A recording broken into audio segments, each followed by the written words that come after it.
Hey everyone, good afternoon, welcome to my channel. আমি মুন, আর আশা করবো তোমরা সবাই ভালো আছো আর লাঞ্চ নিয়ে বসে পড়েছো। আমি তো লাঞ্চ নিয়ে বসে পড়েছি। আজকে এখন বাজে 1:35, আর আজকে হচ্ছে 18th সেপ্টেম্বর।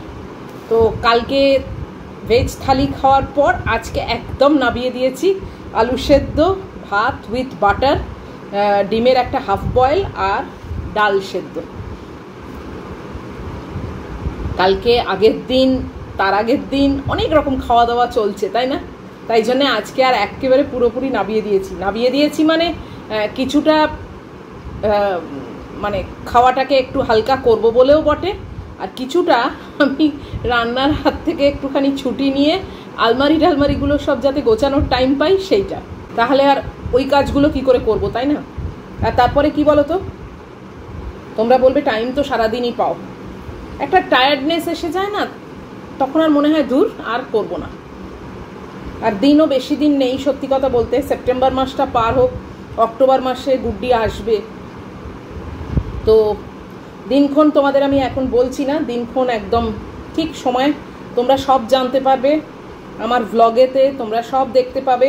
তোমাদেরকে সঙ্গে নিয়েই আমি ওকে আনতে যাব।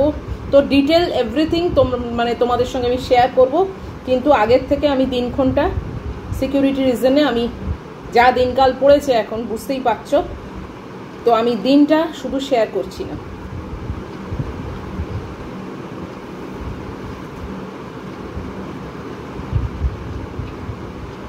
তবে সেপ্টেম্বরে নয়, এইটুকু শিওর থাকো, 30th সেপ্টেম্বর অবধি নয়, অক্টোবরে।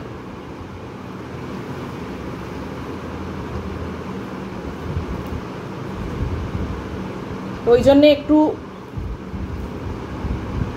এখন তৎপরতা বেড়েছে আমার, চেষ্টা করছি সব পরিষ্কার ঝরিষ্কার করার।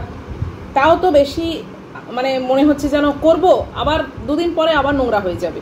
তাই জন্যে ওই ভেতরে যে জিনিসগুলো না, মানে দরজার পেছনে, মানে আলমারির ভেতর, ওইগুলোকে আগে সব পরিষ্কার করে নিচ্ছি, কেননা ওইগুলো তো আর নোংরা হওয়ার চান্স নেই, ওগুলো তো ঢাকার মধ্যে থাকে। তো ওইগুলোই যেগুলো ডিসকার্ড করার, মোছামুছি, পরিষ্কার একটু অর্গানাইজ করে রাখা, এইসব আর কি। আগের বারে গুড্ডি যাওয়ার সময় অনেক জিনিস মানে নিয়ে যাবে বলেও নিয়ে যেতে পারেনি, জানো তো। মানে লাগেজের একটা তো ওয়েট লিমিট থাকে, তো সেই মানে ওয়ে করে করে এত বেশি হয়ে যাচ্ছিল যে বেশ কিছু জিনিস ওর নিজের যেগুলো রেখে গেছে, কিছু বিশাল কিছু না, কিন্তু তাও কিছু রেখে গেছে। তো সেইগুলোকে আবার অর্গানাইজ করে করে ঠিকঠাক করে রাখলাম, যে এইবারে সেই লাগেজের প্রেশারটা তো অত থাকবে না এইবারে যদি নিয়ে চলে যায় আর কি। আর আমারও অনেক পুরনো দিনের জিনিসপত্র, সেইগুলো আর জীবনে পরবো না, তো সেইগুলোকে ডিসকার্ড করে দিচ্ছি। আমার লন্ড্রির ছেলেটাকেও অনেক কিছু দিয়েছি, আরও কিছু বার করে রেখেছি। ওকে আজকেও ফোন করলাম যে তুমি আরেকবার এসো, তোমার একটু জিনিসপত্র দেবো, নিয়ে যাবে পুরনো জামা কাপড়।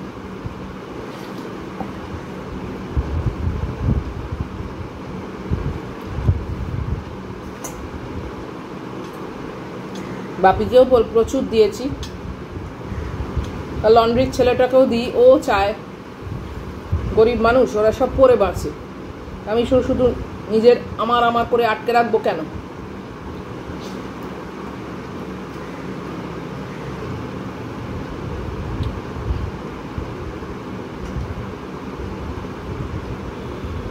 যদি বুঝি যে হ্যাঁ আমি পড়ছি, সেটা আমি অবশ্যই দেবো না, কারণ আমি পড়ছি। যেগুলো আমি লাস্ট কবে পড়েছি আমার মনে নেই, কোন বছরে, মানে লাস্ট 20 বছর 25 বছর পড়িনি, আর নেক্সট পড়বও না।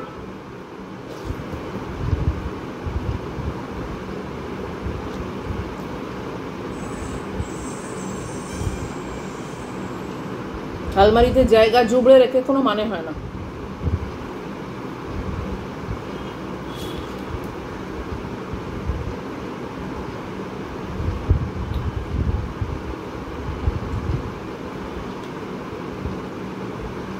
আগেকার দিনে ছোটবেলায় মাকে দেখতাম এই পুরনো শাড়ি টাড়ি, তারপরে পুরনো বেড কভার, মশারি পুরনো, বাবার পুরনো শার্ট, পুরনো প্যান্ট, এগুলো সব জড়ো করে রাখতো, ওইগুলো দিয়ে বাসন কিনতো, বালতি কিনতো, বাথটাব কিনতো, এইসব কিনতো, বাসনও কিনতো অনেক।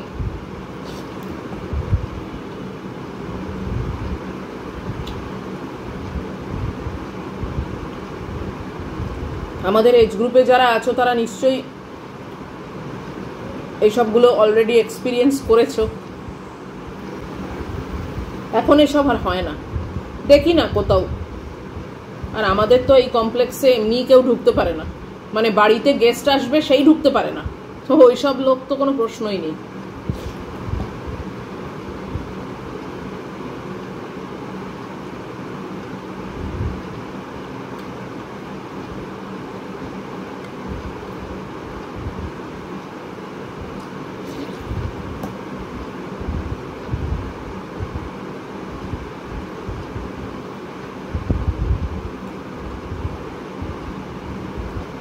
আগেকার দিনে এটা মানে আমাদের সময় আর কি, এটা বেশ চল ছিল, একটা মজাও লাগতো তখন। দেখতাম বাসনওয়ালাকে ডাকতো, বাসনওয়ালা উপরে আসতো আমাদের 3 তলায়, বাসনওয়ালা আসতো। তারপরে আমাদের তো ঘরের কোলেই বিশাল বড় ছাদ, আর তারপরে নিচে নাবার সিঁড়ি, তো ওই সিঁড়ি দিয়ে উঠে ছাদের সামনে সব খুলে বসতো মা, সব বসে বসে একটা মোড়ায় বসে দেখতো কোনটা নেবে কি করবে, তারপরে একটা একটা করে শাড়ি দিত, হেবি মজা লাগতো। সেই সব দিনগুলো মানে ছবির মতো মনে পড়ে।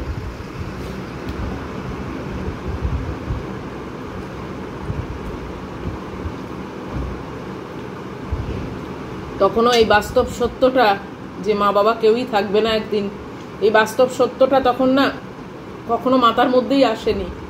এবং এটা আমার বাস্তব হলেও আমার কাছে এটা বিশ্বাসযোগ্য ছিল না।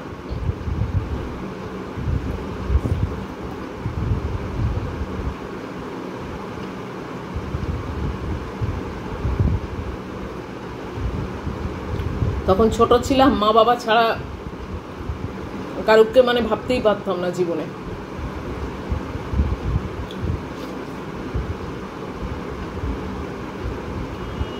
আজকে দেখো দেখতে দেখতে কালকে 19 তারিখ, 11 মাস হয়ে গেল মাকে ছাড়া। আর বাবা চলে গেছে সেই 1995। কত দিন, কত বছর হয়ে গেল।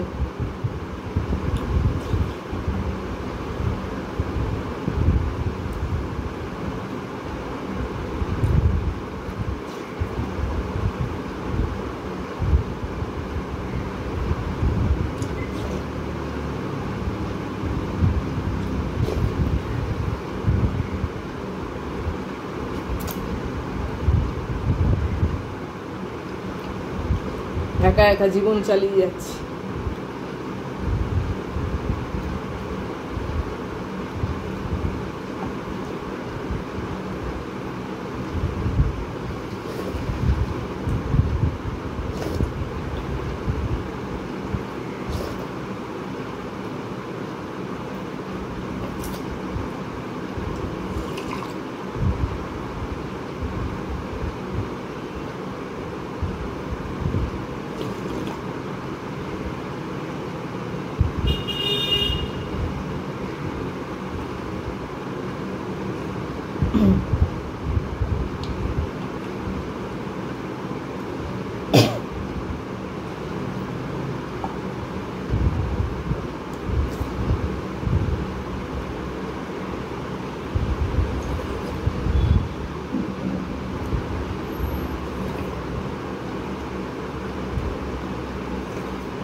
তখন এত অবিশ্বাসের ব্যাপারটাও ছিল না। কিছুদিন আগে আমাদেরই পরিবারের একজন, নামটা ঠিক মনে নেই, আবার আমি নামটা না মনে রাখতে পারি না, সে হোয়াটসঅ্যাপে আমাকে লিখেছে যে দিদি জানো, বোধহয় এসি সারাতে নাকি প্লাম্বার এরকম একজন কেউ এসেছে, মানে মিস্ত্রি আর কি, সে বাড়িতে এসেছে, এসে কাজ টাজ করে চলে গেছে। তারপর দেখছে ওর মোবাইলটা নেই, জানো, মানে মোবাইলটা নিয়ে চলে গেছে। ও লিখেছে, দিদি আমি চার্জে রেখে দিয়েছিলাম, তারপরে আর খেয়াল করেনি, সেই মিস্ত্রি এসে কাজ করে চলে গেছে, মোবাইলটাকে তুলে নিয়ে চলে গেছে চার্জার থেকে। চিন্তা করো। তারপরে অতি কষ্টে ও আবার সেই মোবাইলটাকে লক করিয়েছে, আবার নতুন মোবাইল কিনেছে, নাম্বারটাকে উদ্ধার করেছে। বলো তো কি অবস্থা।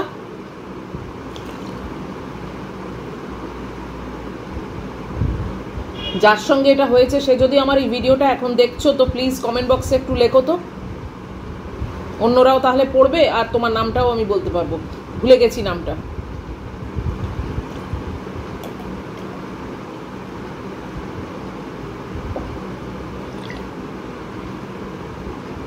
তখনকার দিনে এইসব তো, হ্যাঁ চুরিবিদ্যা কি আর ছিল না, চুরি চোর ছাঁচড় এসব ছিল, কিন্তু এতটা ছিল না। এই তো বাসনওয়ালা আসতো, পরে উঠতো, উঠে ছাতের ওপরে সব খুলে বসতো, মা চয়েস করতো, ভেতরে গিয়ে গিয়ে কাপড় নিয়ে আসতো। তারপরে ওই গুজরাটি বাসনওয়ালি যেগুলো তারা আসতো, মেয়েরা আর কি, গুজরাটি ওগুলো বাসনওয়ালি, ওপরে মাথায় বাসন, স্টিলের বাসন ফাসন নিয়ে আসতো। সেগুলো দেখেছি, মা প্যান্ট ট্যান্ট দিয়ে, বাবার প্যান্ট, বাবার শার্ট টার্ট দিয়ে, বা পুরোনো বেড কভার দিয়ে সেইগুলো কিনতো।